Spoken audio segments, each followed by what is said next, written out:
Hello students, today we are going to do our remaining chapter, that is chapter 9.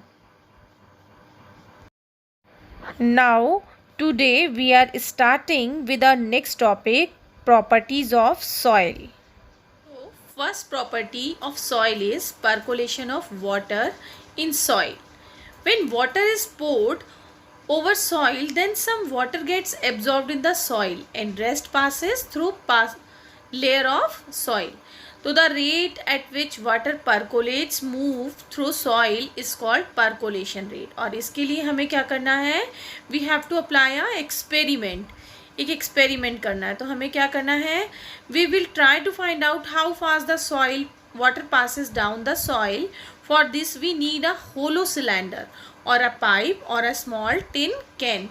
Place the pipe about 2 centimeter deep in the ground.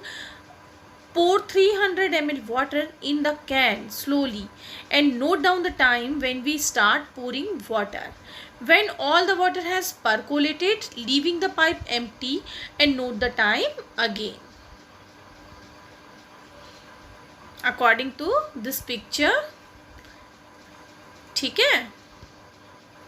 देखिए, now we are going to find out percolation rate of water in soil and the formula is percolation rate in ml per minute is equals to amount of water which is percolate divided by time of percolation in minutes, यानी कि कितना amount water का percolate हुआ है और कितने time में हुआ है, उससे क्या निकलेगी हमारी परकोलेशन रेट. यहाँ हमने क्या लिया है, 300 ml वाटर लिया है और उसको कितना टाइम लग रहा है आपका 30 मिनट्स. तो कितनी आई हमारी परकोलेशन रेट 10 ml पर मिनट. देखिए यहाँ पर we are taking 3 different things. देखिए एक में क्या है आपका 25 मिनट्स, एक में कितना है 20 मिनट्स और नेक्स्ट वन है लास्ट वन इज 10 मिनट्स. ये क्या है हमारी different soil. First one is clay soil, next one Lumi and last one is Sandy soil.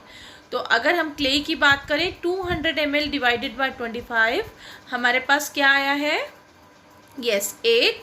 200 ml divided by 20, we will get 20 ml per minute and 200 ml per 10. तो कितना आया हमारा 20 ml per minute.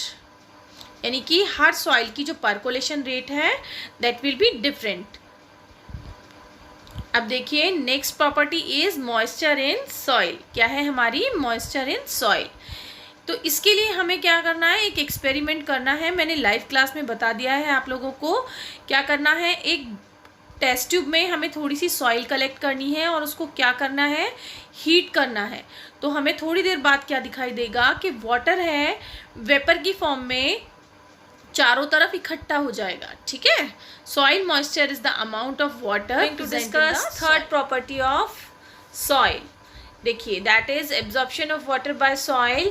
When water is poured over soil then some water gets absorbed in the soil and rest passes down through layers of soil. कुछ पानी तो absorb हो जाता है और कुछ कहाँ चला जाता है, सॉइल के अंदर. तो इसके लिए हमें क्या करना है, एक्सपेरिमेंट करना है कि सॉइल में कितना वाटर एब्जॉर्ब हो रहा है. ठीक है, सॉइल में कितना वाटर एब्जॉर्ब हो रहा है. इसके लिए हमें क्या करना है, देखिए एक हमने क्या ली है, फनल ली है. फनल का मतलब क्या, कीप. और एक क्या लिया है, फिल्टर पेपर. क्या लिया है हमने, फिल्टर पेपर. हमने सैंड ली है 50 ग्राम. पानी लिया है हमने 10 ml. 10 ml जो हमने पानी लिया है वो कहलाएगा हमारा इनिशियल वॉल्यूम. और फिर उसके बाद हम क्या करेंगे, फिल्टर पेपर के ऊपर मिट्टी डालेंगे और उस मिट्टी में इस पानी को पोर कर देंगे. पोर मतलब डाल देंगे. ठीक है. तो जो नीचे फिल्टर होके पानी आएगा फिर फाइनल वो हमारा होगा फाइनल वॉल्यूम ऑफ वाटर. क्या होगा, फाइनल वॉल्यूम ऑफ वाटर. ठीक है. देखिए by this formula we can find out the percentage of water absorb by soil. पहले हमने वेट कितना लिया है 50 ग्राम. इनिशियल वॉल्यूम क्या था हमारा 10 ml और फाइनल वॉल्यूम क्या आया हमारा 5 ml. तो क्या निकला हमारा, कितना एब्जॉर्ब हो गया 5 ml हो गया. और हमें जब परसेंटेज निकालनी है तो क्या आएगा हमारा, क्या आ गया, yes u minus v upon जो परसेंटेज है वो वेट है सॉइल का वो multiply by 100, then we will get 10%. देखिए now different soil absorb water in different extent. जो अलग अलग तरीके की सॉइल है वो अलग अलग क्या करती है, पानी एब्जॉर्ब करती है. Sandy soil will absorb less water and allows more water to percolate, whereas a clayey soil will absorb more water but allows less water to percolate. हर सॉइल की अलग अलग क्या होती है, absorption capacity.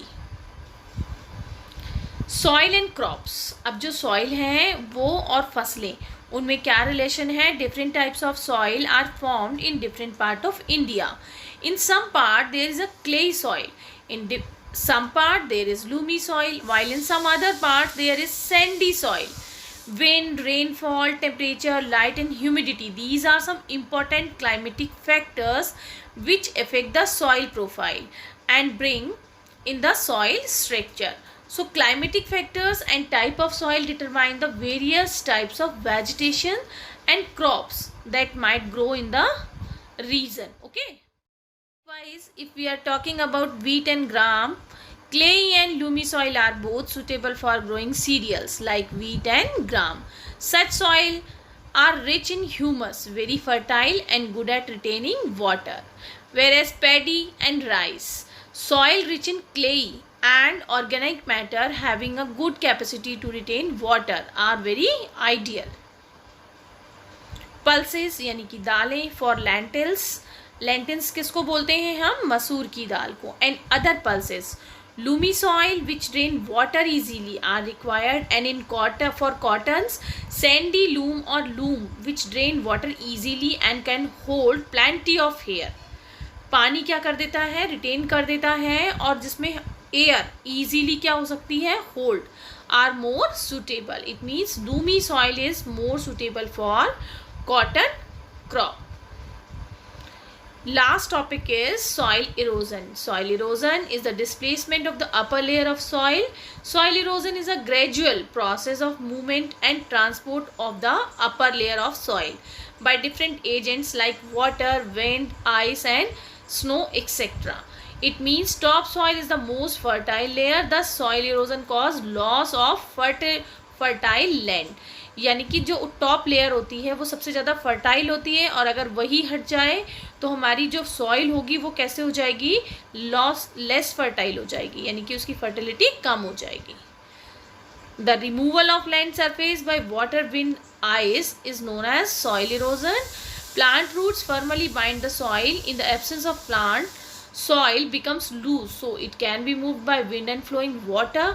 Erosion of soil is more served in areas of little or no surface vegetation such as desert or bare lands. Bare मतलब बंजर ज़मीन. So cutting of trees and deforestation. Deforestation का मतलब क्या होता है, बहुत बड़ी संख्या में पेड़ों का काटना क्या कहलाता है, deforestation. Should be prevented and effort should be made to increase the green areas.